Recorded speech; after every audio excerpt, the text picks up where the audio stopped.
answer? Well, yeah, ironically, I teach a 7th grade science class at a homeschool Christian academy, and literally today we talked about that.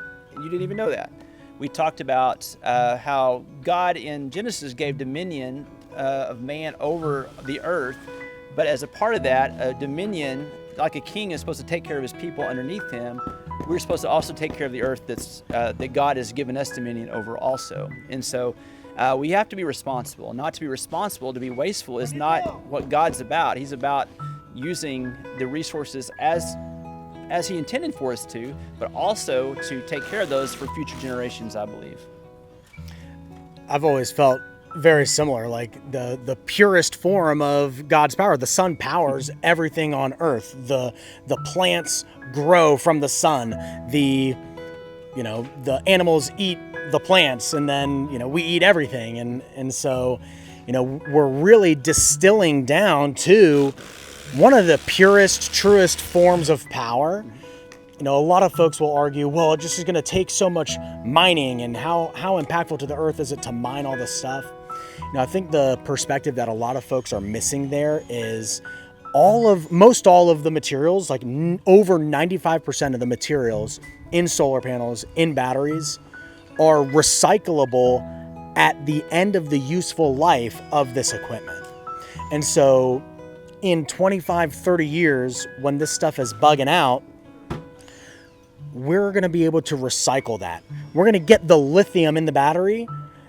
It's done a chemical reaction. They're going to be able to reverse that chemical reaction and recycle it back to its original lithium form, which can then get recycled into a new battery. So while, yes, we got to mine for materials and get more materials to build this equipment, that's going to be a one-time mining until we reach whatever that equilibrium of power is for the world, and then we're not going to need to mine any longer. We'll just be able to recycle, reuse all of those raw materials again.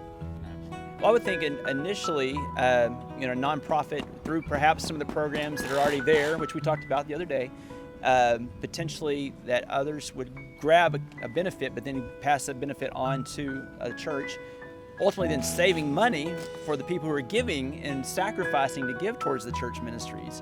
That saves money, that allows it to be available for other things besides an electric bill. And so that in itself, to me, would be a great benefit if a program like that could come in and step in with nonprofits or churches.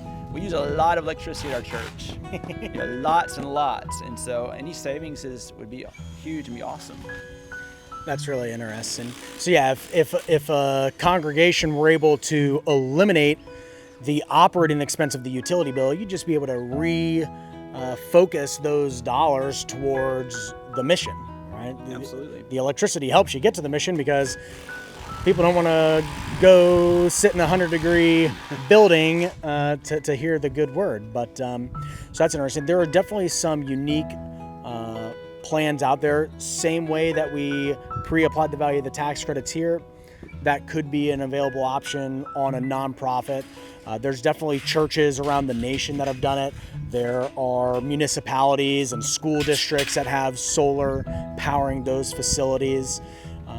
The unique thing that I think would actually help, I would imagine, I don't know, there's not a lot of nighttime activity happening at the church, is there? Not a ton, no, there's not.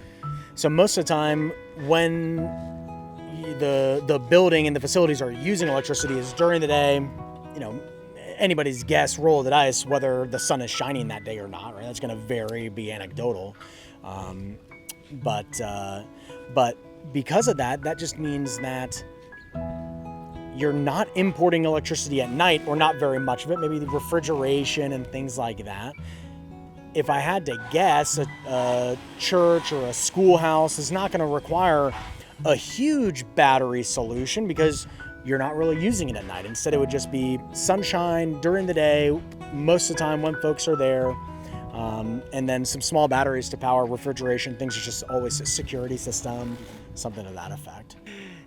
But just showing that there are a lot of people that, especially today, especially young people today, are looking for churches or any organization they partner with to make a difference in the community, or even some environmentally.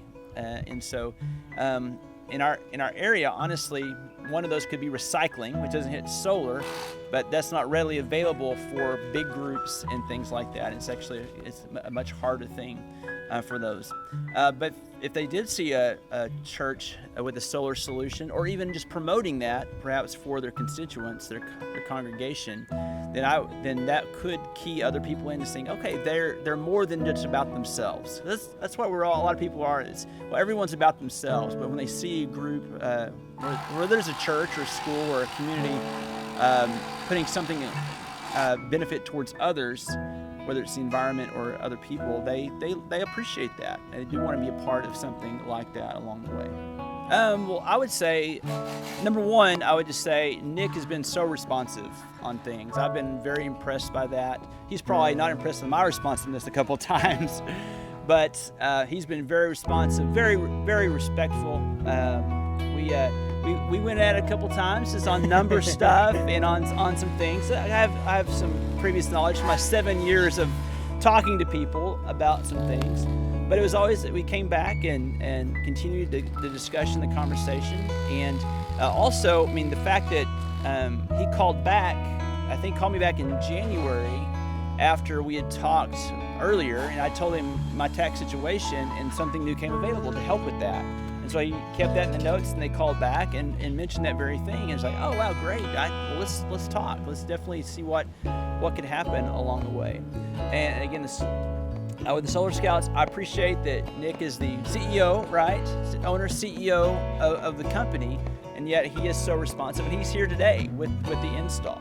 That he takes that much personal investment in it. And the company has not been around as long as other companies have been, but because of his investment in it, and that made me think, you know what, I'm gonna choose to go with them, plus all the other added benefits I mentioned on the value that we're receiving at this time also. And so, again, I hope that we can do an update in a month or so after we see again how the bills come out, and I'm able just to say, look, here's the bills. Man, it's real, it's true, and so I'm excited for that time also. Absolutely. 100%. We'll do a monthly follow-up, and probably 6 months down the road, a year down the road, all that stuff.